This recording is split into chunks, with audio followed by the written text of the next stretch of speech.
No grande teatro do mundo, existem estrelas cadentes, e depois existem as forças da natureza. Helen Mirren não é apenas uma atriz. Ela é um destino. É uma mulher forjada no silêncio do pós-guerra, esculpida na mais pura coragem e coroada, não pela realeza, mas pelo próprio destino, com o halo da graça imortal. Seu nome ecoa nos corredores do poder e do prestígio. Mas a história que o mundo vê é apenas o ato final. A verdade de sua origem é muito mais crua. Nascida nas cinzas cinzentas de uma Londres devastada pela guerra, ela emergiu das ruas humildes, filha de um taxista que sonhava com música e de uma mãe da classe trabalhadora que sabia o preço de cada centavo. Desse pó, ela se elevou para reinar sobre os grandes palcos e as telas de prata do mundo. Ela é a alma da rainha, a monarca que carregou a angústia com um poder silencioso que gelava o sangue. Ela é a destemida Jane Tennyson, em Prime Suspect, a mulher que desafiou um império de homens armados de poder, usando nada mais que a verdade e um fogo interno que se recusava a apagar. Por 6 décadas ela governou a indústria com uma elegância mais afiada do que qualquer espada. Ela é uma dama do Império Britânico, cujos olhos ordenam reverência e cuja voz carrega o peso da história. No entanto, nem mesmo as lendas estão a salvo da dor. O jornalismo de entretenimento foca nas luzes brilhantes, mas ignora as longas e frias sombras que elas projetam. Por trás das coroas falsas e dos aplausos estrondosos, jaz a dor surda de uma vida sem a experiência da maternidade biológica, um silêncio que nenhum prêmio pode preencher. Mas há mais. Há a dor aguda, o luto pela perda de um enteado querido, uma ferida que o tempo não cura, apenas ensina a suportar. Há as partidas silenciosas de amigos e colegas que um dia compartilharam o seu centro das atenções, deixando-a como um monumento solitário em uma paisagem em mutação. E agora, aproximando-se dos 80 anos, sob o brilho minguante da fama, uma pergunta persiste no crepúsculo de uma vida extraordinária. Ela finalmente encontrou a paz? Ou a sombra de tudo que foi perdido ainda sussurra por trás daqueles olhos régios? A história de Helen Mirren não é sobre fama. É sobre a sobrevivência com graça. Toda coroa começa com uma rachadura. A dela foi talhada no silêncio, na fumaça da guerra, na dor surda da sobrevivência. A grandeza de Helen Mirren não nasceu no privilégio de berço.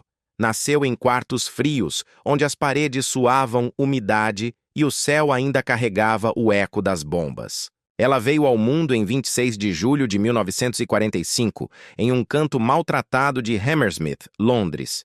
Uma cidade que ainda racionava o pão, que ainda varria cacos de vidro de suas ruas e que mal estava aprendendo a ter esperança novamente. Seu nome completo era Helen Lydia Mironoff, e até seu nome carregava o exílio nos ossos. Seu pai, Vasilei Petrovich Minov, foi outrora filho da aristocracia russa, um mundo de opulência perdido para sempre.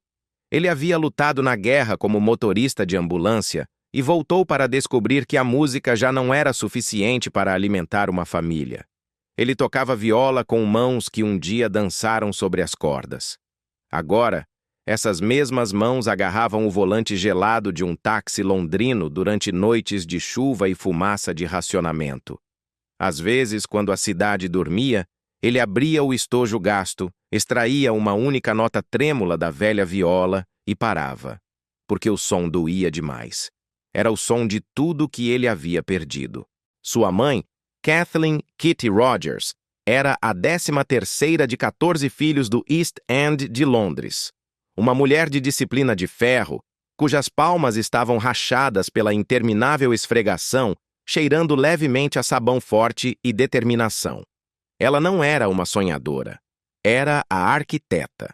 Ela construiu o espaço onde os sonhos dos outros podiam sobreviver. Juntos, eles criaram 3 filhos em um apartamento à beira-mar em Leigh-on-Sea. Suas paredes eram tão finas que se podia ouvir cada suspiro de preocupação financeira. Havia pouco calor físico naquele lar, apenas o fogo teimoso do dever. A vida era prática, dura e sem adornos. Até mesmo o sobrenome da família teve que ser encurtado, anglicizado de Mironov para Mirren, para que as crianças pudessem pertencer a uma Inglaterra que desconfiava de sons estrangeiros. Foi um pequeno apagamento de identidade, o primeiro custo da assimilação. Acho que herdei 2 mundos, diria Helen mais tarde. Um que havia caído e outro que ainda tentava se levantar. Essa dualidade tornou-se seu núcleo. Na escola, seu sotaque estava errado. Em casa, seus sonhos de atuar eram estranhos, forasteiros. Presa entre uma irmã mais velha que obedecia e um irmão mais novo que precisava de cuidados, Helen aprendeu a arte de desaparecer e de observar. Lá fora, a Inglaterra tentava se reconstruir com uma coragem silenciosa. Dentro, os Mirren contavam centavos, ferviam as folhas de chá 2 vezes e fingiam que o vento gelado que vinha do mar era suficiente para mantê-los aquecidos. Às vezes, quando um avião passava abaixo, a mãe dela ainda se encolhia. Era a prova viva de que a guerra, para aqueles que a viveram, nunca terminava de verdade. E, no entanto, mesmo ali, no frio e na escassez, algo bonito começou a se agitar. Em uma tarde de inverno, quando as luzes falharam novamente devido a cortes de energia, Kitty acendeu uma única vela. Helen, de 8 anos, parou na frente daquela pequena chama e começou a contar uma história que havia inventado. Sua voz tremia, mas seus olhos ardiam com uma luz própria. Naquele brilho, iluminada apenas pelo fogo, ela não era pobre, nem estrangeira, nem pequena. Ela era infinita. Aos 18 anos, aquela resistência tranquila havia se endurecido em um propósito inabalável. Ela desafiou os medos de seus pais. Um bom emprego de professora, Helen. Isso é mais seguro, implorava sua mãe, que só desejava que a filha nunca passasse frio. Mas Helen pegou um bilhete de trem emprestado para Londres e fez um teste para o Teatro Nacional da Juventude.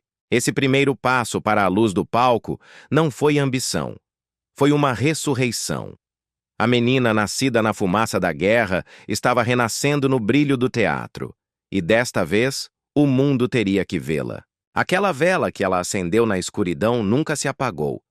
Apenas esperou que ela se tornasse corajosa o suficiente para carregá-la para o mundo. E aos 18 anos, Helen Mirren o fez. Ela desceu do trem na estação Euston, em Londres, com uma pequena mala, um casaco emprestado e uma carta do Teatro Nacional da Juventude. Era seu primeiro passaporte para sair da escuridão. A Londres, do início dos anos 1960, era uma cidade de névoa e fome. Os edifícios ainda estavam pretos com a fuligem da guerra. As ruas cheiravam a carvão e chuva, e os sonhos eram luxos que não podiam ser comprados com shillings. Seu quarto no sótão, em cima de um açougue, era apertado, e sua janela chacoalhava com o vento. As paredes respiravam geada pela manhã. O ar tinha gosto de metal. Algumas noites ela pressionava as mãos contra o vidro apenas para sentir algo, mesmo que fosse o frio lá fora. O jantar era frequentemente chá e uma torrada. Nesses dias de luta, seu luxo era o silêncio para estudar suas falas. Sua riqueza era a resiliência que herdara de sua mãe. Ela ainda não era uma rainha, mas estava aprendendo a sobreviver como uma. Nas salas de ensaio, Helen Mirren era um fantasma antes do tempo. Era a mais jovem, a mais pobre e, portanto, a mais fácil de ser descartada. O ar estava carregado de preconceito.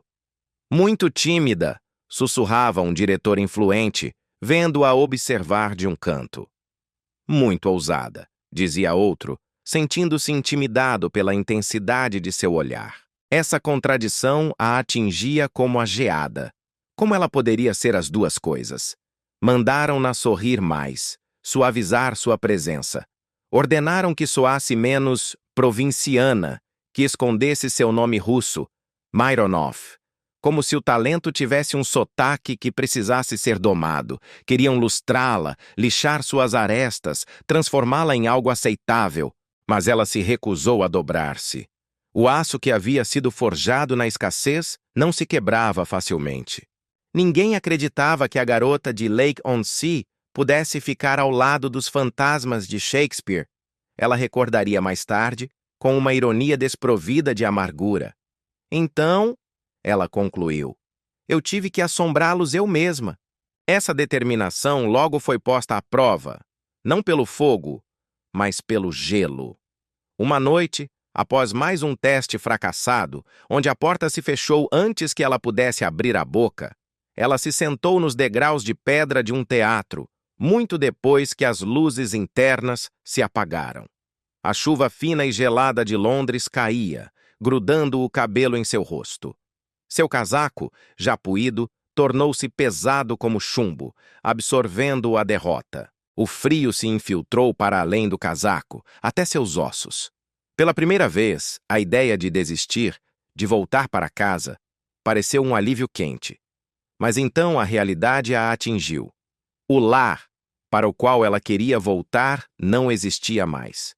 A pobreza da qual ela havia fugido ainda estava lá. Restava apenas o sonho. E naqueles degraus molhados, ela decidiu algo. Sonhos não são coisas para as quais você corre em busca de refúgio. São coisas pelas quais você luta. São território que se conquista. Ao se levantar daqueles degraus úmidos, ela não pensou em fama ou luzes. Ela pensou nas mãos de seu pai.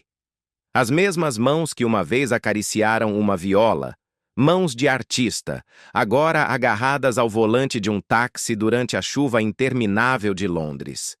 Ela se lembrou das palmas rachadas de sua mãe, vermelhas de tanto esfregar chãos alheios, construindo para ela um sonho que ela agora não tinha o direito de abandonar. Esse sacrifício era uma dívida sagrada.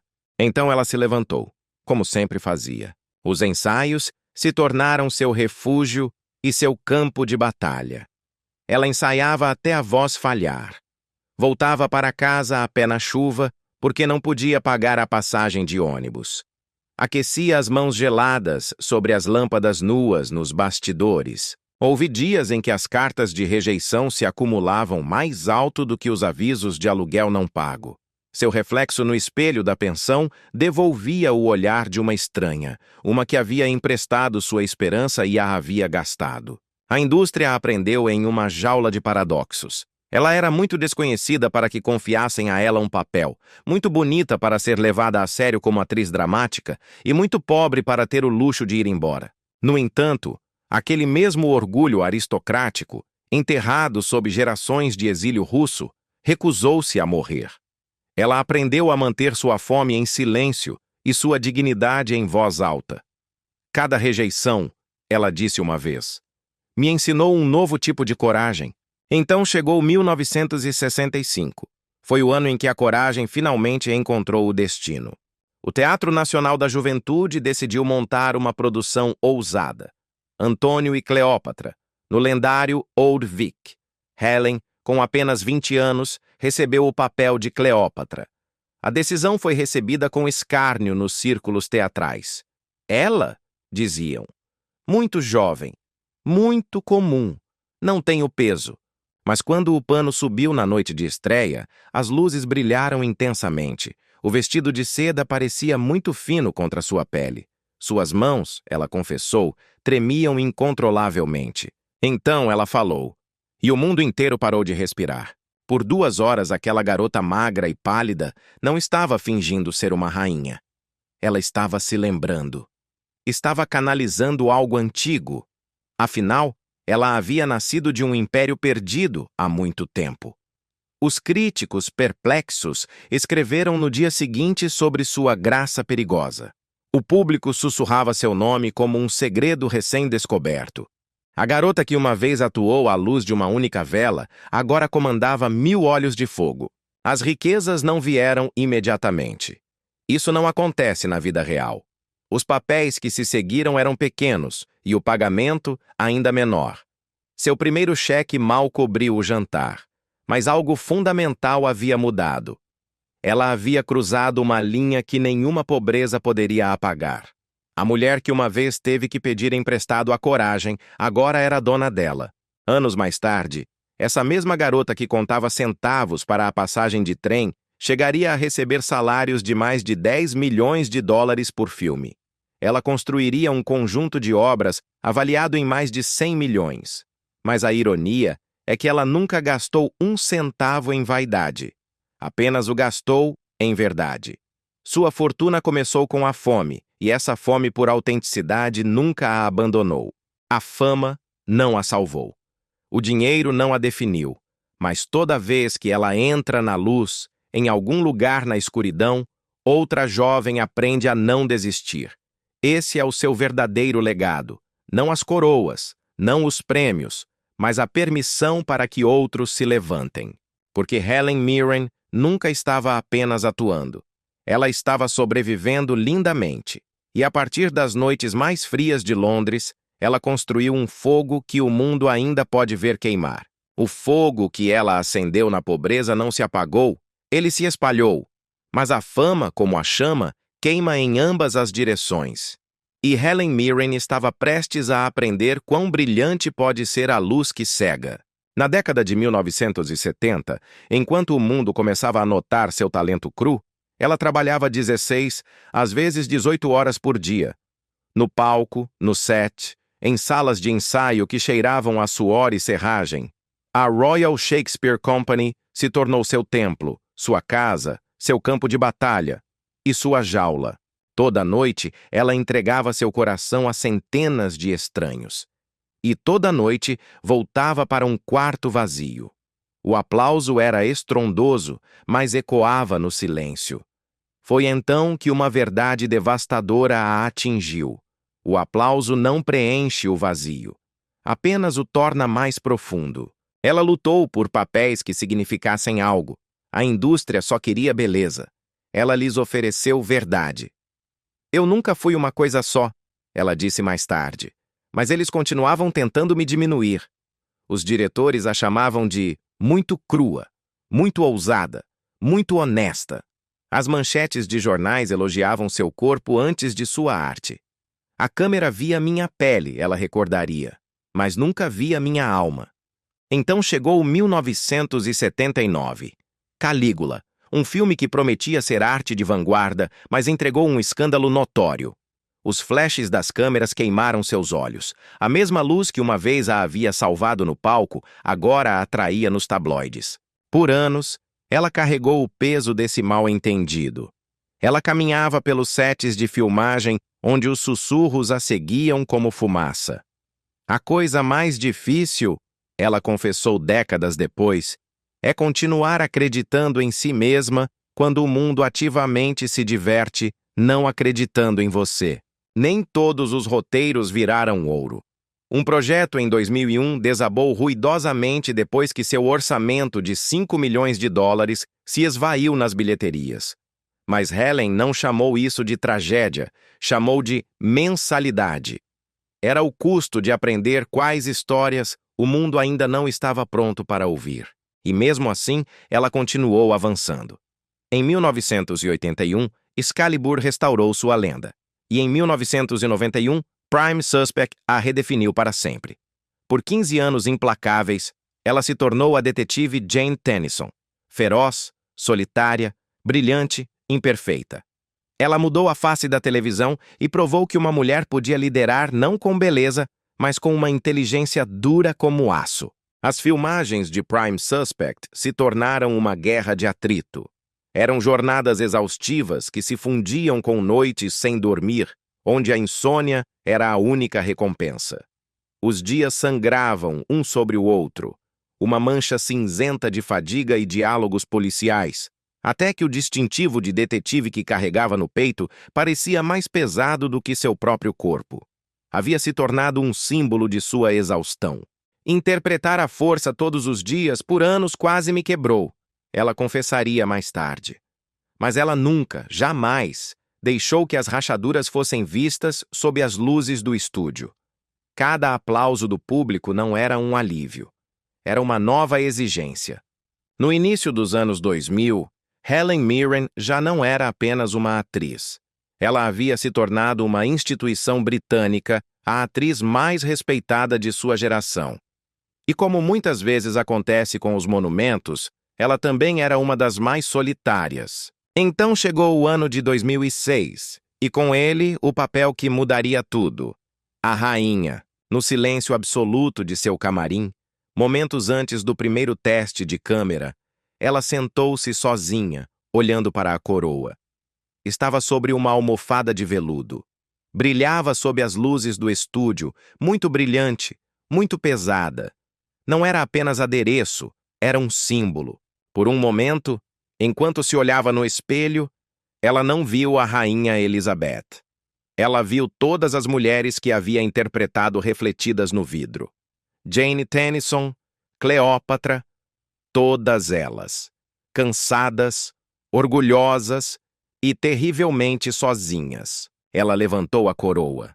Não a sentiu como um prêmio, mas como uma promessa. Um peso que aceitava voluntariamente.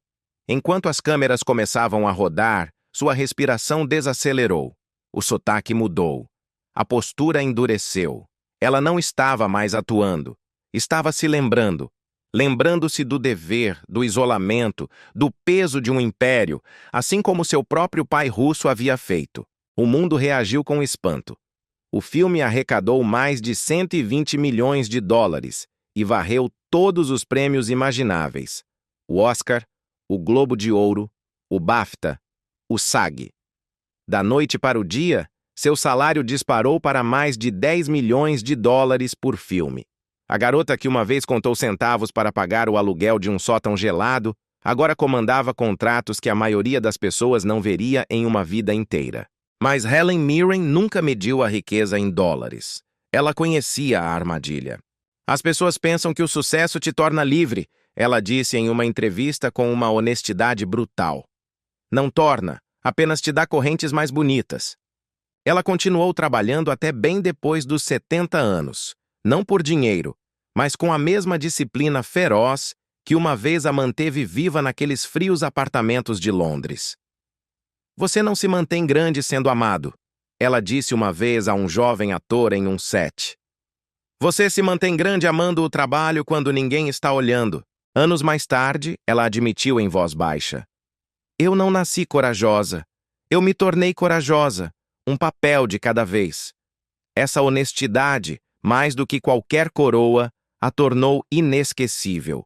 E em cada set, em cada noite de insônia, aquele primeiro fogo, o que ela acendeu no frio de sua juventude, ainda queimava silenciosamente sob a coroa. Helen Mirren nunca perseguiu a fama. Ela carregava a luz. Ela provou que a grandeza não é o que o mundo te dá. É o que você continua devolvendo, mesmo quando ninguém está olhando. Até mesmo as rainhas precisam descansar suas coroas. E por um breve e dourado momento, em 1980, Helen Mirren encontrou seu descanso.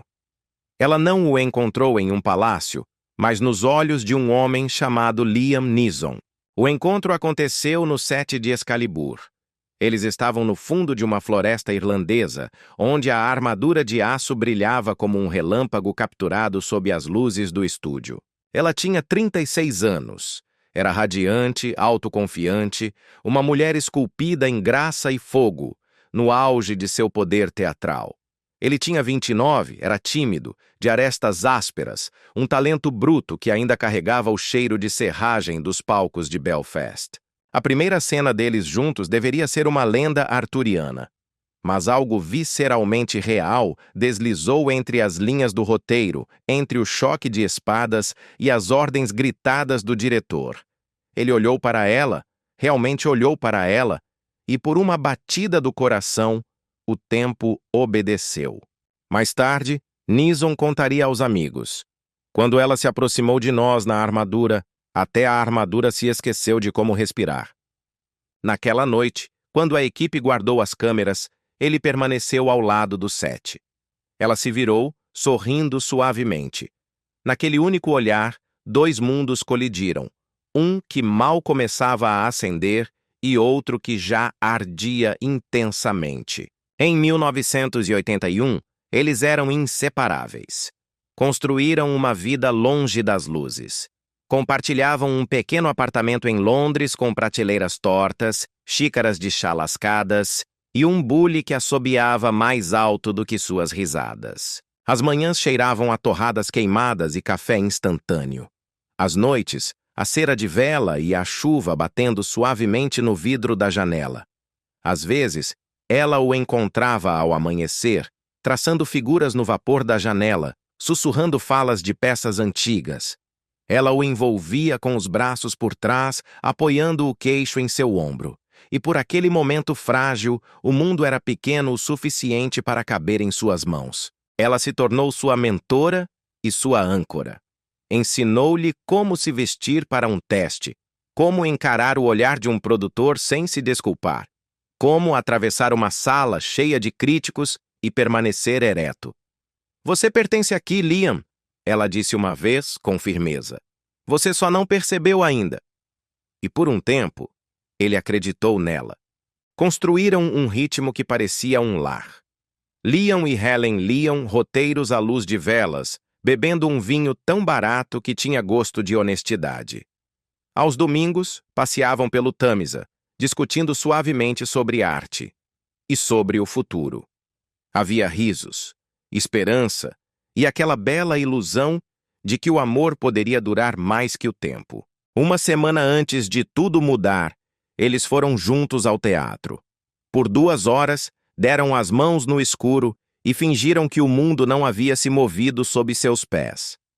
Quando as luzes se apagaram para o cumprimento final, ele sussurrou: "Nós vamos ficar bem."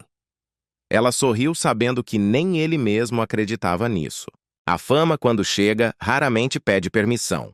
À medida que a década de 1980 avançava, seus nomes brilhavam cada vez mais. Mas a luz, como descobriram, também pode cegar. Ele começou a trabalhar mais horas. Ela viajava mais longe. Cada papel a levava para mais longe daquele pequeno apartamento. Os rumores da imprensa giravam como fumaça, venenosos e persistentes, que ela o sustentava, que ele se apoiava no brilho dela. Isso o feriu profundamente.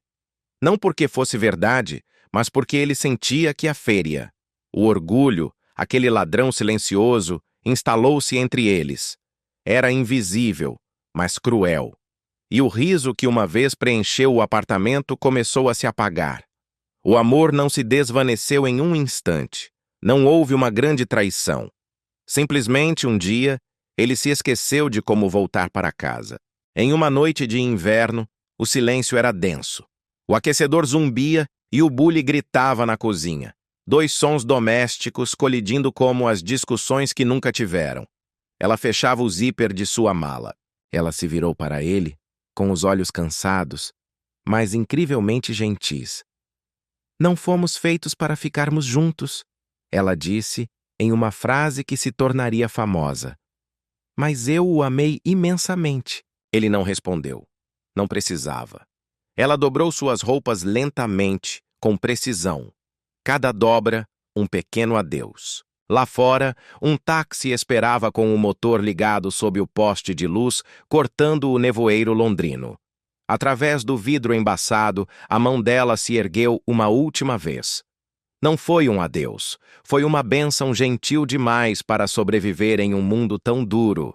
Depois que ela se foi, ele tentou dormir no lado dela da cama, como se o calor pudesse ser emprestado. Mas os lençóis permaneceram frios. O silêncio no pequeno apartamento cresceu, tornando-se mais alto do que qualquer lembrança. O tempo avançou, implacável, mas a dor se recusou a se mover. Ficou ali, como uma âncora. O sucesso veio para ambos, como um trem imparável. Os tapetes vermelhos, os aplausos estrondosos, as coroas da crítica, os roteiros que definem carreiras. No entanto, debaixo de cada ovação, na quietude dos quartos de hotel de luxo, vivia um fantasma silencioso com olhos familiares. Em uma gaveta esquecida, ela guardou o isqueiro de prata que ele havia deixado para trás. Era pesado, sólido. Nunca mais funcionou, mas ela não conseguiu jogá-lo fora. Tornou-se uma relíquia. Há coisas que não são destinadas a serem úteis, apenas a serem lembradas. Anos mais tarde, Em um set de filmagem longe de Londres, alguém mencionou o nome dele. Helen fez uma pausa. Olhou pela janela para uma colina distante e, por uma batida do coração, esqueceu sua fala. Alguns fantasmas não assombram, ela disse em voz baixa. Eles permanecem. Foi maravilhoso, ela disse em uma entrevista, escolhendo suas palavras com a precisão de uma cirurgiã. Apenas não era meu para guardar. Liam Neeson nunca a contradisse. Ele simplesmente carregou o silêncio dela da mesma forma que outros homens carregam medalhas de guerra. Em um raro momento de honestidade, anos depois, ele sussurrou a um jornalista: Tenho a sorte e a honra de ter passado 3 ou 4 anos com aquela dama. Aquele amor nunca realmente terminou. Apenas mudou seu nome para Memória. Ela não o perdeu. Simplesmente aprendeu a carregá-lo de forma diferente. Não mais em suas mãos, mas em seus momentos de quietude. Porque alguns amores não são feitos para durar para sempre. Eles são feitos para nos ensinar como é ser verdadeiramente visto. E isso, no final, é o que permanece. Haviam se passado apenas meses desde que ela dissera aquele adeus silencioso a Liam Neeson.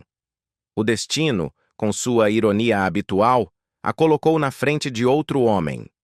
Não para reacender a paixão que a havia consumido, mas para oferecer-lhe algo que ela nunca soube que precisava. Paz. Era 1985. Helen Mirren, ainda carregando os suaves hematomas de um amor perdido, entrou em uma sala de casting de paredes brancas. Era para o filme White Nights, Noites Brancas, do diretor Taylor Hackford. A luz do estúdio capturou seu cabelo, um flash de ouro contra a crueza do set. E quando ela falou, a sala mudou. Taylor tirou os olhos de suas anotações, surpreso. Não pela beleza, que era evidente, mas pela calma. Pelo peso que havia em sua voz. Não houve trovões. Não houve faíscas nem clichês cinematográficos. Houve apenas aquela quietude que acontece quando duas pessoas que passaram por muito reconhecem o silêncio uma da outra. Ela não estava procurando por amor. Estava procurando descanso. E, de alguma forma, naquela sala estéril, ela encontrou ambos. Em 1986, a amizade profissional havia se transformado em algo mais profundo, mais tranquilo. Eles se mudaram para uma casa modesta em Los Angeles que cheirava a velhas bobinas de filme e café matinal. Seus dias eram propositalmente simples. Liam e Helen liam roteiros na mesa da cozinha. Compartilhavam o jornal. Queimavam mais jantares do que terminavam. Às vezes, discutiam suavemente sobre o tempo, sobre o trabalho, sobre como um deles sempre esquecia de retornar à ligação. Mas não importa quão acalorada a noite ficasse, sempre havia café esperando na cafeteira pela manhã. Ele me deixa louca, Helen diria rindo. Mas ele sempre me faz chá depois. Esse era o ritmo deles. Imperfeito, paciente, real.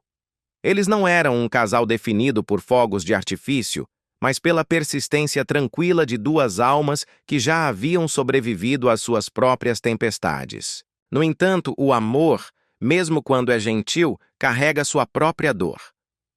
Helen nunca teve filhos biológicos. Foi uma decisão consciente, mas o silêncio em seu lar às vezes parecia alto demais. Havia um quarto na casa que permanecia vazio.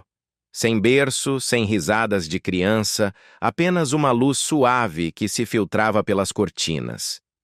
Em certas manhãs, ela abria a janela, deixava o vento mover as cortinas, apenas para ouvir algo vivo naquele espaço.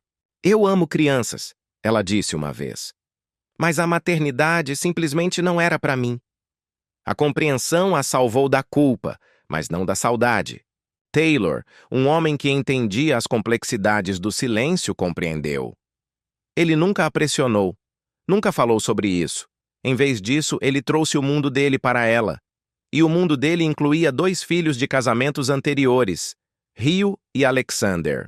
Na primeira vez que Helen os conheceu, o ar da casa estava carregado com os fantasmas de outra vida. Fotos nas paredes, risadas que não eram dela. 2 meninos estavam no corredor, educados, mas incertos, medindo-a com seu silêncio. Ela sorriu suavemente. Vocês não precisam me chamar de nada que não queiram, ela lhes disse. Levou tempo. Jantares tranquilos, panquecas queimadas nos domingos, filmes compartilhados no sofá.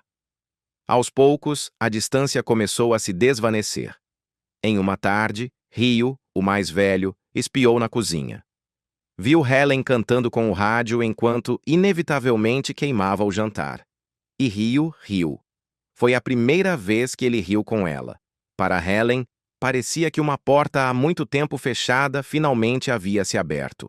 Ela nunca deu à luz, mas aprendeu a ser mãe. O nascimento dá a vida, mas o amor dá pertencimento. Quando Rio conseguiu seu primeiro pequeno papel como ator, Helen passou a camisa dele. Antes que ele saísse, ela deslizou um bilhete no bolso do paletó. Seja corajoso, seja gentil. Ele o guardou por anos. Ela nunca faltou a um aniversário. Um deles diria mais tarde. Nunca deixou de perguntar se estávamos comendo o suficiente. Através deles, Helen encontrou a maternidade que pensava ter perdido. Neles, ela preencheu o silêncio que nenhum filho biológico jamais poderia preencher. À medida que os anos se passaram, a casa se encheu de risadas, de música, de novas fotografias onde ela estava ao lado dos meninos, com o braço sempre levemente repousado em seus ombros. Não era maternidade de sangue, era maternidade de coração. E para Helen Mirren, isso era mais do que suficiente. Eles se casaram finalmente em 31 de dezembro de 1997, consolidando no papel o que seus corações já sabiam há uma década. O casamento, para Helen Mirren, não veio como um relâmpago de paixão juvenil, mas como uma maré lenta e segura. Eles se casaram em 31 de dezembro de 1997. Não foi por urgência, mas por certeza absoluta. A decisão veio após mais de 11 anos vivendo, rindo e enfrentando juntos as tempestades da vida, lado a lado.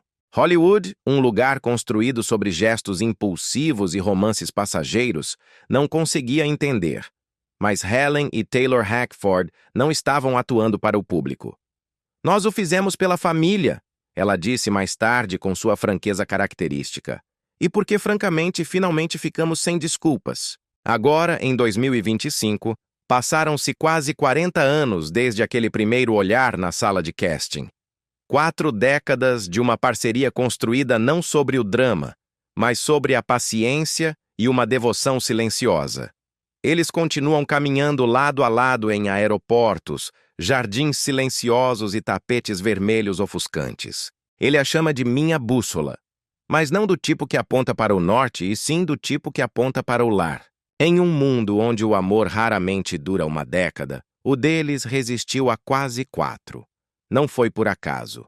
Foi por escolha. Dia após dia. Os tabloides os chamam de realeza silenciosa de Hollywood. Eles são a prova viva de que o amor não precisa ser barulhento para ser eterno. Algumas noites, Helen ainda se pega acordada antes do amanhecer, um velho hábito de seus dias de teatro. Ela ouve a respiração constante de Taylor ao seu lado. Ela o observa na penumbra e sorri. Não sorri porque a história deles tenha sido perfeita. Ela sorri porque foi real. E em algum lugar naquele longo e terno silêncio entre 2 vidas entrelaçadas, ela conhece esta simples verdade. Nem todos os amores são destinados a arder intensamente. Alguns amores, os mais fortes, são destinados a brilhar para sempre. Mas o tempo, como sempre, tem um jeito de reivindicar o que uma vez deu. É o ladrão silencioso. Não pergunta, não avisa. Simplesmente dobra o mundo sobre si mesmo, um batimento de coração de cada vez, até que a luz em que você vivia se torna uma lembrança. Por anos, Helen havia acreditado que tinha enganado o destino, que havia encontrado em Taylor e em seus filhos, Rio e Alexander, a família que nunca esteve destinada a ter. Ela havia feito as pazes com a ideia de um berço vazio em sua própria casa. Então, a vida a surpreendeu com algo melhor. o amor que não precisava de sangue para ser real. E justamente quando ela aprendeu a segurar aquela felicidade, justamente quando se sentiu completa, o tempo veio cobrar sua dívida. Foi em abril de 2022. O mundo, que tinha sido tão expansivo e generoso, encolheu para o tamanho de um quarto de hospital. A manhã era comum.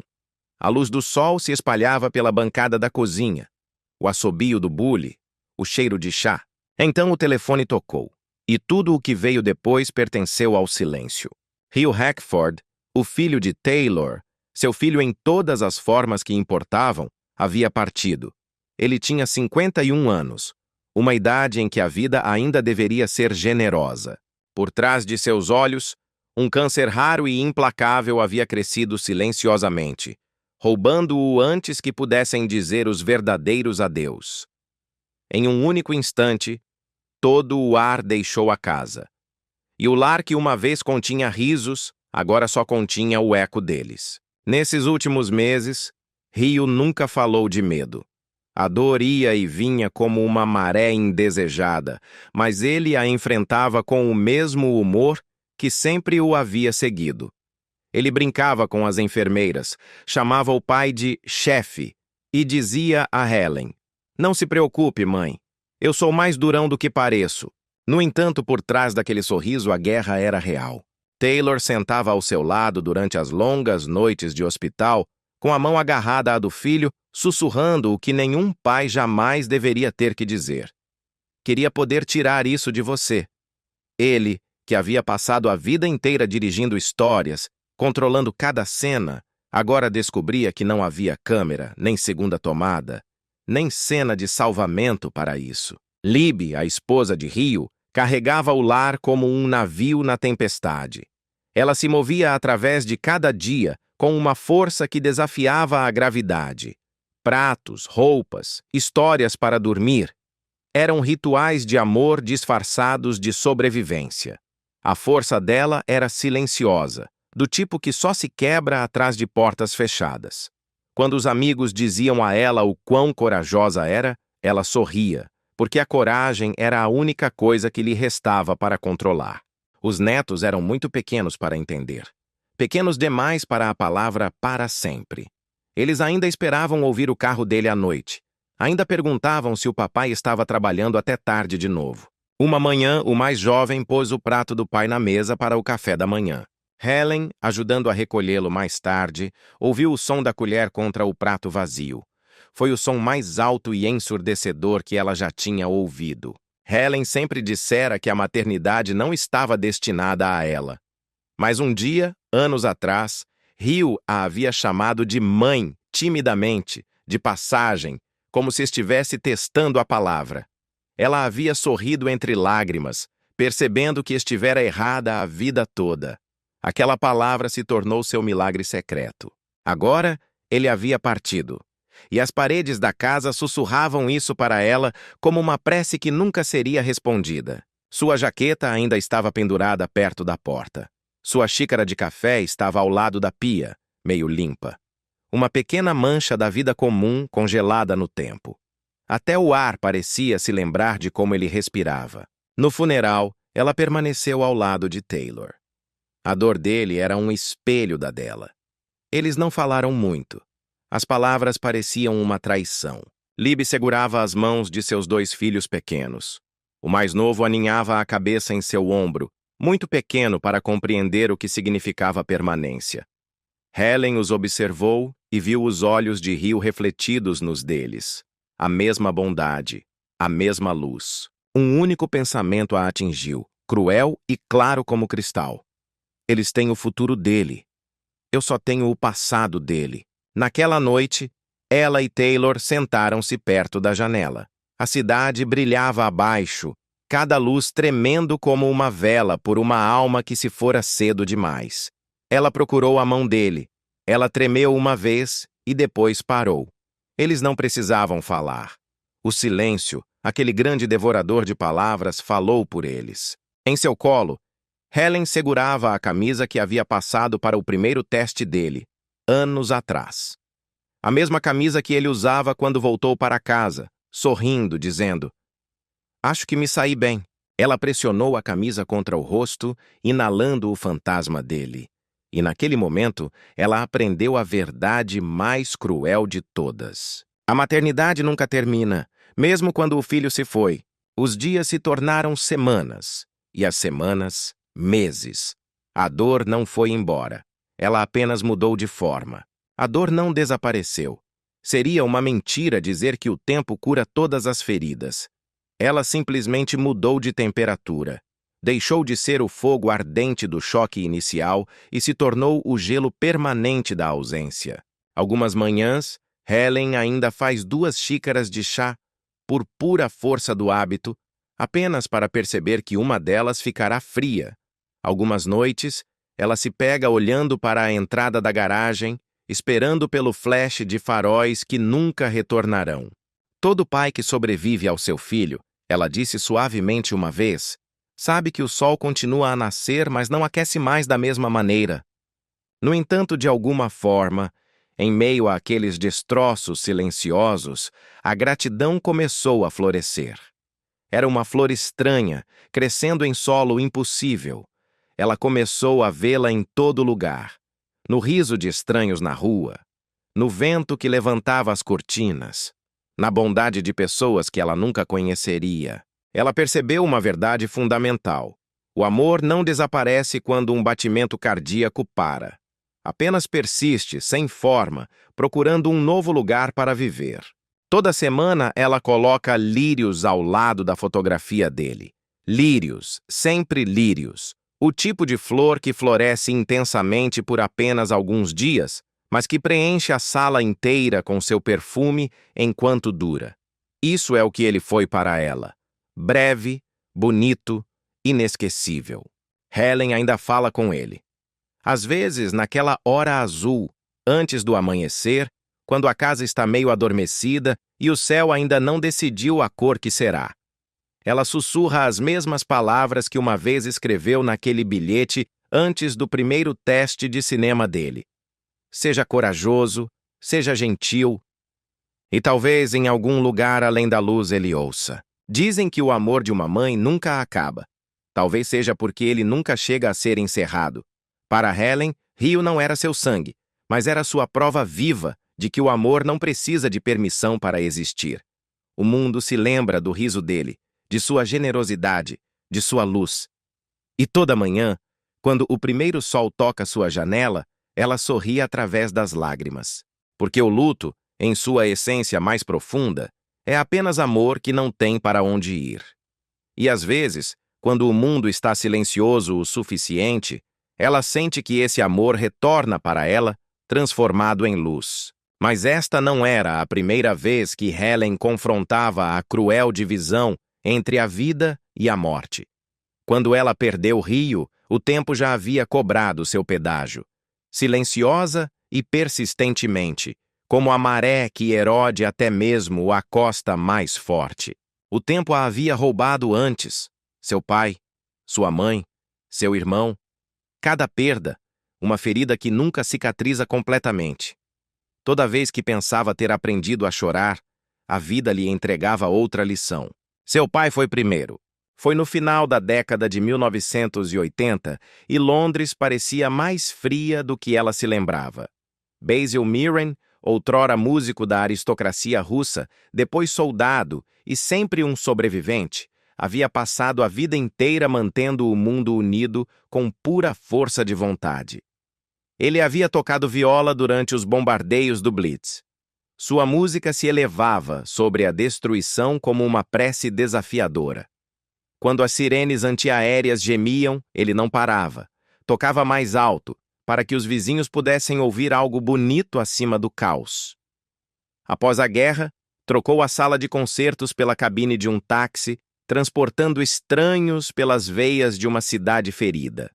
O trabalho, ele costumava dizer, é o que impede você de desmoronar. Helen o adorava. O riso dele preenchia os cômodos. Suas mãos cheiravam levemente a graxa de motor e chá forte. Mesmo quando sua saúde começou a vacilar, ele afastava a preocupação com um sorriso. O mundo está apenas me reivindicando peça por peça, ele brincava. Mas no inverno de 1989, as peças acabaram. A doença chegou silenciosamente, suave como a neve. E quando se foi, levou tudo. No funeral, Helen tentou não chorar.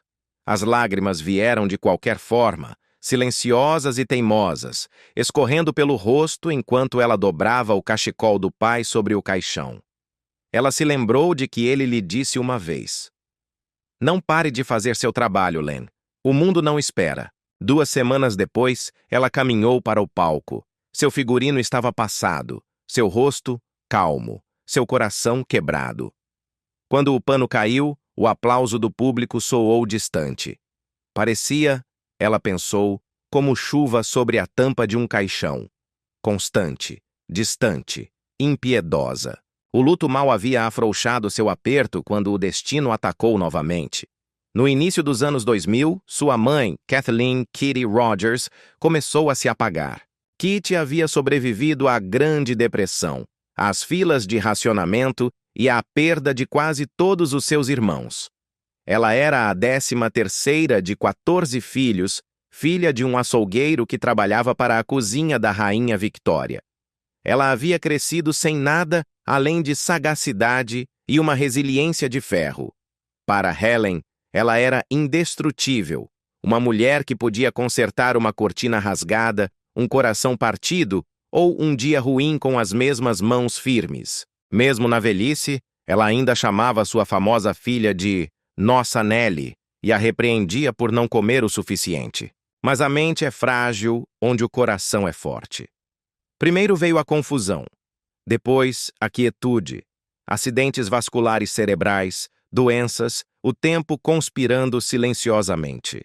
Helen visitava o hospital todas as manhãs, levando flores e biscoitos.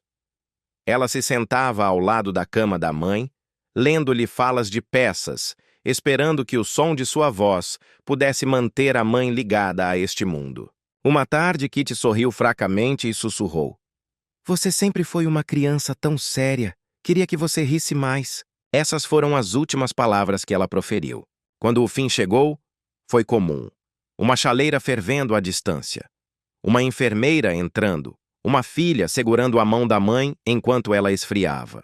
Helen disse mais tarde: "Minha mãe nunca se importou com o que eu realizava. Ela só queria saber se eu estava agasalhada e se tinha comido."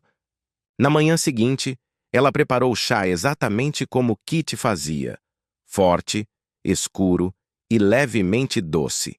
Deixou uma xícara no parapeito da janela para que a luz a encontrasse. Os anos se passaram como costumam fazer.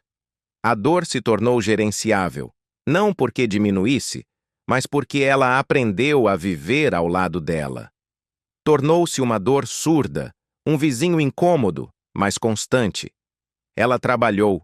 Ela riu. Ela disse a si mesma que havia sobrevivido ao pior. Mas o tempo nunca terminou com ninguém. É um credor incansável. Em 2021, enquanto o mundo exterior mergulhava em seu próprio silêncio pandêmico, o irmão de Helen, Peter, adoeceu. Ele era seu último vínculo vivo com a infância, a única pessoa que a chamava de Lena. Era o garoto que a trollava sem piedade e que sempre conseguia fazê-la rir, uma lembrança do lar antes da fama. Eles haviam compartilhado quartos minúsculos, segredos de infância e os longos e frios verões de sua juventude em Leigh-on-Sea. Agora, ele jazia em uma cama de hospital, com os olhos fechados, cercado pelo zumbido impessoal das máquinas. Ela lhe levava jornais, piadas, pequenos fragmentos do mundo exterior. Ele odiava hospitais, ela disse ternamente, enquanto se sentava ao lado da cama dele. Então, eu lhe trouxe a vida, em vez disso. Em uma luminosa manhã de abril, a luz do sol se derramou pelas persianas como ouro líquido. Helen segurou sua mão e sussurrou as falas de seu amado Shakespeare. Somos feitos da matéria de que são feitos os sonhos. Quando a luz piscou, ela quis acreditar que ele sorriu. E então, sem mais, a linha invisível entre o aqui e o além se desvaneceu. Em seus 70 e poucos anos, quase todos que a conheceram antes da fama haviam partido. Seu pai, sua mãe, seu irmão, todos eles, nomes agora escritos na luz. A casa onde ela cresceu já não existia. Os risos, o caos, o cheiro do jantar de domingo, tudo se dissolveu no tempo. Quando ela se olhava no espelho, via-os ali. Os olhos firmes da mãe, a teimosia do pai, o sorriso do irmão escondido sob o seu. Às vezes, sonhava com eles. Em seus sonhos, eles eram jovens novamente. Seu pai afinando sua viola, sua mãe cantarolando na cozinha, Peter rindo perto da janela. Ela acordava antes do amanhecer, o coração batendo forte, procurando no escuro pelas vozes que não estavam mais lá. Ninguém te conta, ela admitiu uma vez, que o luto não encolhe, é você quem cresce ao redor dele. No entanto, ela se recusou a parar. Toda vez que subia ao palco, ela os levava consigo. A força inabalável do pai em sua espinha, a disciplina metódica da mãe em sua voz, o humor fugaz do irmão em seu timing dramático. Cada atuação era uma oração disfarçada, um ato de lembrança pública. Se eu pareço forte, ela comentou, é apenas porque já tive que ser. Mas até a força tem um ponto de ruptura. À medida que os anos se dobravam em um silêncio cada vez mais profundo, ela começou a notar o quão vazio o mundo podia soar sem aquelas vozes.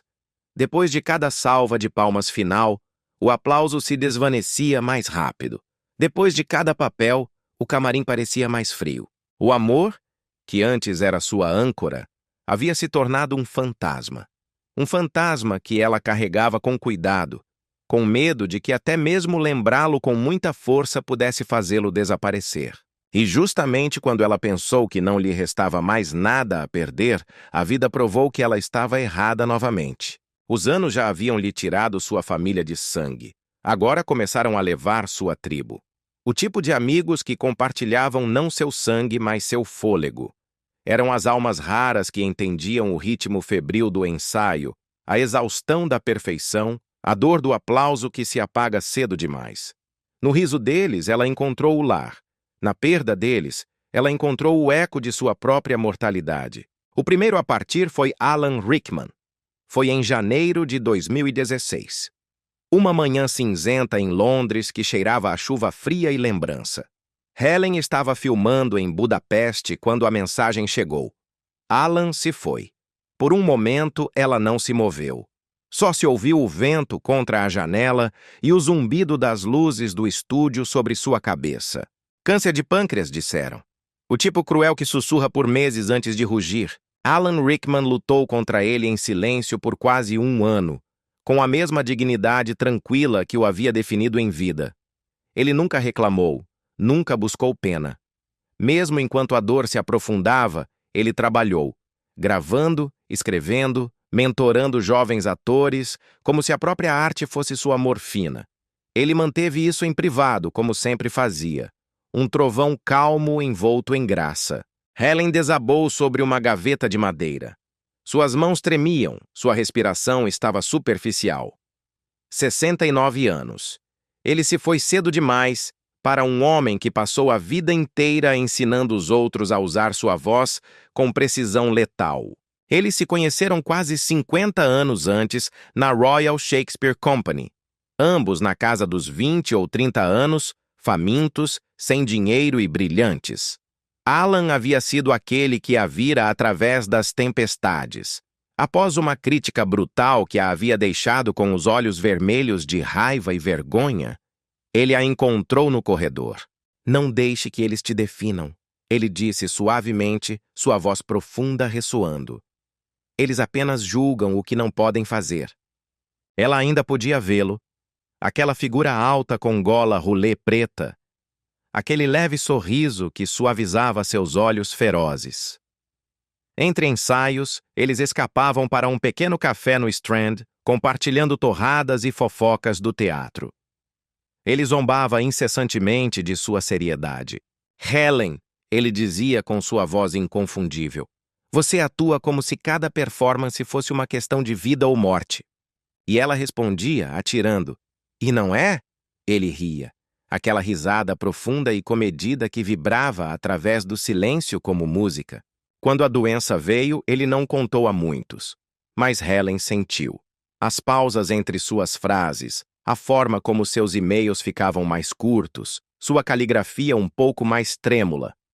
Uma vez, quando se encontraram para o chá, ela notou que suas mãos tremiam levemente ao levantar a xícara, mas seus olhos ainda brilhavam com malícia. Ele não falou de dor, mas das peças que ainda queria dirigir. O palco, ele disse com a voz baixa e firme, não é um lugar para fugir da vida, é onde você vai encontrá-la. Então, um dia, um pequeno envelope chegou à sua casa em Londres. Dentro, havia um cartão escrito com aquela caligrafia familiar e inclinada. A mensagem era breve. Não tenha pena de mim. O cartão de Alan Rickman não era uma súplica. Era uma ordem, um manifesto final. Continue atuando. É o único remédio que funciona. Helen pressionou a nota contra o coração. Ela sussurrou, sentindo que falava com um mundo ausente. Você nunca precisou de remédio, Alan. Você era a cura. Ele continuou trabalhando até o fim. Havia gravado uma narração de filme apenas algumas semanas antes de sua morte. Seu tom era firme, seu humor intacto. Sua última mensagem de texto conhecida para um amigo em comum dizia simplesmente: tudo vai ficar bem. Esse era Alan, desafiador mesmo diante do inevitável. Após sua morte, Helen caminhou pelas ruas encharcadas pela chuva do West End de Londres. Os teatros brilhavam como navios ancorados no nevoeiro. Ela parou em frente à antiga porta dos bastidores da Royal Shakespeare Company, onde uma vez haviam compartilhado cigarros entre as cenas. O riso ecoou no estreito beco. Por um momento, ela ouviu a voz dele novamente. Baixa, divertida, eterna. Você não precisa gritar para ser inesquecível. Ela sorriu entre lágrimas. Você nunca gritou. Por um tempo, a vida retomou seu ritmo. Mas o destino, um roteirista implacável, tinha outra cena preparada. Em junho de 2024, chegou outra mensagem. Donald Sutherland havia partido. Donald vinha lutando contra uma doença pulmonar crônica por quase 2 anos. Um inimigo lento e implacável que lhe roubava o fôlego batida por batida, mas que nunca conseguiu roubar seu espírito. Ele enfrentou a doença com uma teimosia tranquila, recusando a autopiedade. Mesmo quando a respiração se tornou um trabalho cansativo, ele brincava com os médicos, insistindo para que o chamassem de Senhor Problemas. O riso mantém os pulmões abertos, ele costumava dizer, e de alguma forma mantinha. Através dos tratamentos, da fadiga e das longas noites de hospital, ele continuava lendo roteiros e enviando notas aos amigos sobre novas ideias para histórias que queria contar. No dia em que eu parar de imaginar, ele disse uma vez a Helen, eu saberei que parti. Helen estava sentada em seu jardim quando a notícia chegou. A luz da manhã tremia entre as folhas. O ar estava muito parado para respirar. Ela sabia que este momento chegaria. Mas saber nunca amortece a ruptura. Donald não era apenas um colega. Ele era um espírito afim. Eles se conheceram no set de The Leisure Seeker, o excêntrico favorito, em 2017. Um filme sobre 2 amantes idosos que tentam escapar do próprio tempo. O que começou como atuação se transformou em algo mais profundo. Uma amizade tácita entre 2 almas que entendiam que arte e vida nunca estão realmente separadas. Ela se lembrava do primeiro dia de filmagem. O calor da Geórgia subindo do asfalto. O cheiro de gasolina e café. Donald esquecia suas falas de propósito só para fazê-la rir. Entre tomadas, eles se sentavam em cadeiras dobráveis, trocando histórias sobre arrependimento, rebeldia e a estranha solidão da fama. Ele a chamava de capitã, porque ela sempre tomava o comando de cada cena.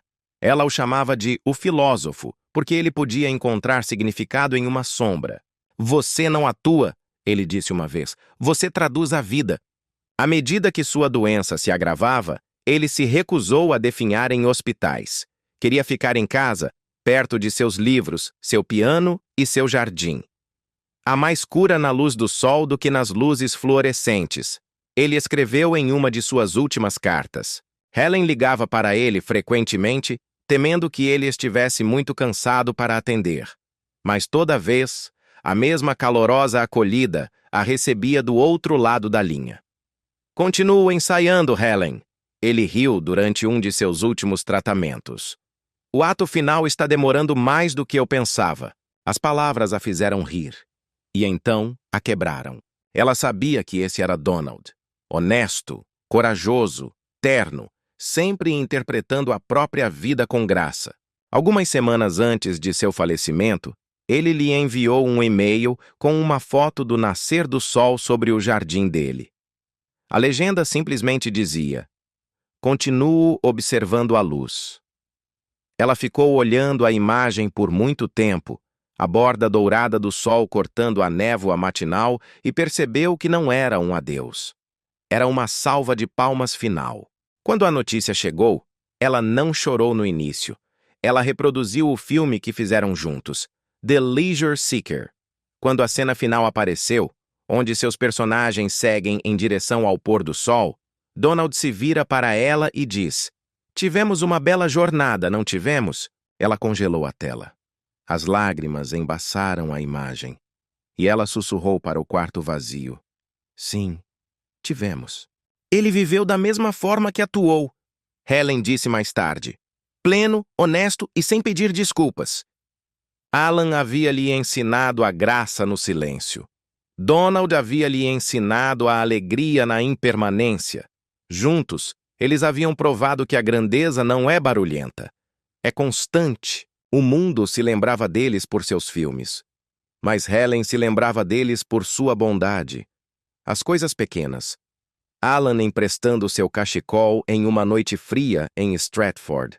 Donald deslizando um chocolate em sua bolsa depois de um longo dia. Ela sorriu ao lembrar como ele havia assinado sua última nota. "Continue dirigindo, capitã. Eu te alcanço na próxima cena." Nos meses seguintes às suas mortes, Helen Mirren não conseguiu apagar seus números de telefone. "Eu sei que eles não vão atender," ela disse suavemente, "mas parece errado apagar suas vozes." Às vezes, quando ela entrava em um set de filmagem, ainda o sentia ali. A calma firme de Alan, o sorriso irônico de Donald. Nas cerimônias de premiação, ela olhava fugazmente para os assentos vazios onde eles poderiam ter se sentado. "Quando as lendas caem," ela sussurrou uma vez nos bastidores, "o silêncio é mais pesado." E, no entanto, mesmo naquele silêncio, algo bonito permanecia. O legado deles não era a fama, era a presença. O trabalho deles havia sobrevivido aos seus corpos. As palavras de seus amigos e familiares se elevaram acima da dor, mais resilientes do que a própria morte. Alan e Donald, através de suas vidas e suas partidas, haviam deixado a ela dois presentes inestimáveis. Ela disse isso uma vez a um jovem ator com a voz grave. "Eles me deixaram dois presentes, como ficar e como partir." No final de 2024, em um evento de homenagem às lendas do cinema, Helen subiu ao palco. Ela segurava uma pequena taça de vinho tinto. Era a mesma safra que ela e Donald haviam compartilhado após um longo dia de filmagem. Atrás dela, a tela piscava com imagens. Alan em preto e branco, imortal, Donald rindo alto sob a luz do sol. A plateia se levantou em uma ovação, um mar de admiração. Mas Helen não falou. Ela levantou o olhar, com os olhos brilhantes, e articulou em silêncio: "Obrigada." Após a cerimônia, ela voltou para casa e serviu-se de outra taça. O fogo crepitava suavemente na lareira. Na lareira, duas fotos emolduradas. Alan em sua juventude, Donald com aquele sorriso maroto. Ela se sentou, sussurrando para o quarto vazio, um ato de luto e gratidão ao mesmo tempo. "Vocês me ensinaram a partir lindamente." Por um longo momento, o mundo pareceu parar, honrando o peso daquelas palavras. Então, em voz baixa, ela acrescentou: "E eu ainda estou aprendendo a ficar." À medida que 2025 se desenrola, Helen os carrega consigo. Não como fantasmas que assombram, mas como guias que iluminam. Toda vez que entra em um set, ela sente as mãos invisíveis deles tranquilizando-a. Uma vez temi envelhecer, ela confessou a um entrevistador, aquele medo juvenil que agora lhe parecia absurdo. Agora vejo isso como um privilégio, o presente de ainda estar aqui para poder lembrar. Ela percebeu que o sucesso não é medido pela força do aplauso, mas pela gentileza com que você apoia os outros quando o pano cai. Alan a apoiou no silêncio. Donald a apoiou no riso. Ambos a abraçaram o tempo suficiente para que ela aprendesse que o amor não termina quando um batimento cardíaco para. Agora, quando as luzes diminuem e a câmera rola, ela o sente no ar. Um sussurro, um calor, uma lembrança. Talvez as histórias nunca terminem. Elas simplesmente encontram novos atores para contá-las. Agora, aos 80 anos, Helen Mirren se encontra naquele ponto da vida onde a graça se tornou sua assinatura e a paz, sua verdadeira riqueza. As tempestades da perda se suavizaram em uma sabedoria tranquila. Os anos que uma vez a testaram, agora a abençoam. Não lhe resta nada a provar. No entanto, tudo o que ela toca ainda brilha com propósito. Toda manhã ela se levanta antes do sol, se envolve em um roupão de lã macio e sai para o jardim de sua casa em Los Angeles. É um lugar perfumado com lavanda, rosas e o aroma do legado. Sua fortuna, forjada através de 6 décadas de arte, é estimada em cerca de 100 milhões de dólares. Um número construído não por herança, mas por pura resiliência. Ela começou com nada. Uma criança de um lar da classe trabalhadora na Grã-Bretanha do pós-guerra, filha de um taxista e de uma mãe que uma vez cortou carne para ganhar a vida. E, no entanto, daquelas ruas humildes, ela se elevou ao palco mundial, conquistando tudo com puro brilho e crença inabalável. Hoje, o trabalho de toda essa vida se reflete não na vaidade, mas em uma beleza tangível e impressionante. Sua residência principal continua sendo sua amada propriedade em Los Angeles. Uma vila atemporal de 6.700 pés quadrados, aninhada ao longo do Laurel Terrace. Adquirida em 1986 com seu marido, o diretor Taylor Hackford, vencedor do Oscar. A casa, avaliada em cerca de 18,5 milhões de dólares, parece menos uma mansão e mais um museu vivo. Suas 6 lareiras tremeluzem com uma luz dourada suave, enquanto as enormes portas de vidro se abrem para vistas panorâmicas que vão do centro da cidade ao Pacífico. Cada objeto dentro tem uma história. Espelhos antigos de Paris, tapetes marroquinos, painéis de carvalho esculpidos à mão e o grande piano que Taylor lhe deu de surpresa em um aniversário. Esta casa, ela diz, não foi construída para se exibir. Foi construída para ficar, mas esse não é o seu único santuário. A propriedade do casal no Lago Tahoe é um refúgio de serenidade. Um retiro de montanha de vários hectares com vistas panorâmicas do lago que parecem quase divinas. Lá, um pier privado se estende sobre a água turquesa. E no interior, a luz do sol se derrama através de paredes de vidro sobre lareiras de pedra e pisos de mármore creme.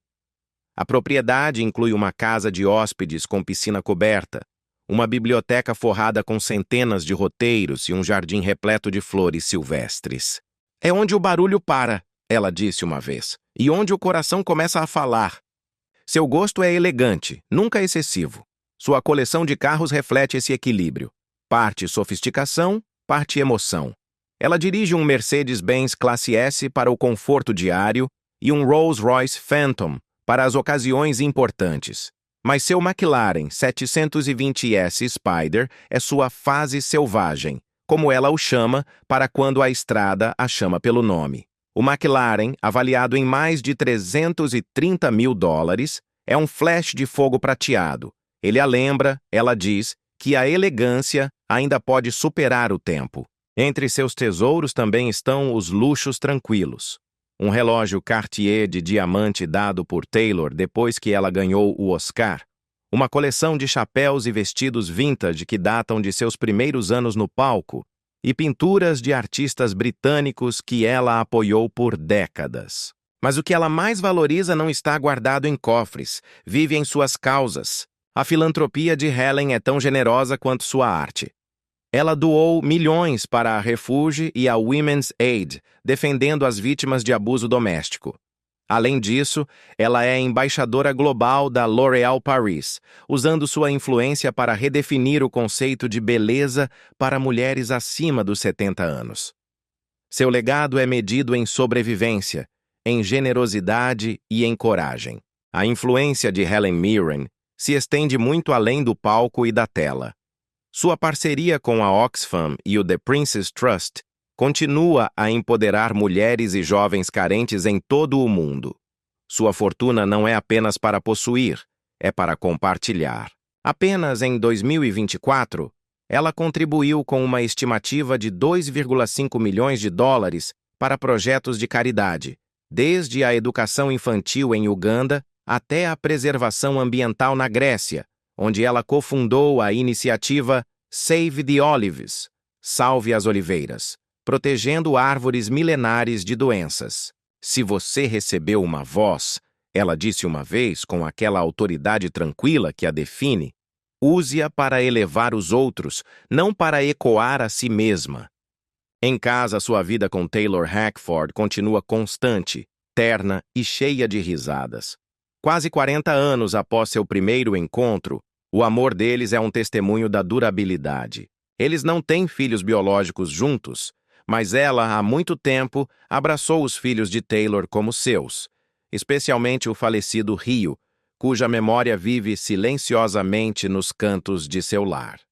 Em seu aniversário, Helen ainda acende uma vela no jardim. Não há dor estridente, apenas uma simples oração e uma profunda aceitação. O amor não desaparece, ela diz suavemente. Ele simplesmente muda de vestimenta. Nestes dias, Helen dedica seu tempo à escrita, a cuidar de seus pés de rosa e, ocasionalmente, retorna à tela. Mas não pela fama, e sim pela alegria inerente ao ofício. Em seu próximo projeto, ela se reúne com velhos amigos em um filme que celebra a idade como beleza, não como decadência. Quanto mais velha eu fico, ela reflete, menos eu atuo e mais eu simplesmente sou. Sua saúde, testada pela exaustão e pelo luto, é agora seu foco. Ela mantém uma disciplinada dieta mediterrânea, azeite, peixe, vegetais e um pouco de vinho tinto, e pratica yoga suave todas as manhãs. Não estou perseguindo a juventude, ela disse uma vez ao jornal The Guardian. Estou cortejando a vitalidade. Aos 80 anos, seus olhos continuam penetrantes, seu sorriso radiante, sua postura inabalável. De filha de taxista à dama do Império Britânico, dos pequenos palcos de Essex aos grandes salões de Hollywood, a vida de Helen Mirren é a prova viva de que a graça pode perdurar mais que a glória, e a bondade pode ofuscar a fama. Ela transformou a dor em arte, a perda em amor e o tempo em um legado duradouro. Então, nesta noite, enquanto as luzes se apagam em seu jardim de Londres e o mundo se acalma, ela se senta com uma xícara de chá, olhando para o céu. As estrelas brilham, e em algum lugar entre as rosas e o luar, quase se pode ouvir seu sussurro. Eu consegui. Se esta história tocou seu coração, reserve um momento tranquilo para honrá-la. Deixe seu comentário ou pensamento abaixo como sua maneira de agradecer a uma vida vivida com coragem, beleza e graça inigualáveis. Que a história dela nos lembre a todos que a resiliência nunca envelhece. Até a próxima, mantenha-se abençoado, mantenha-se saudável e que sua vida seja tão luminosa quanto o legado da Dama Helen Mirren, da Dama Helen Mirren, da Dama Helen Mirren, da Dama Helen Mirren, da Dama Helen Mirren, da Dama Helen Mirren, da Dama Helen Mirren, da Dama Helen Mirren, da Dama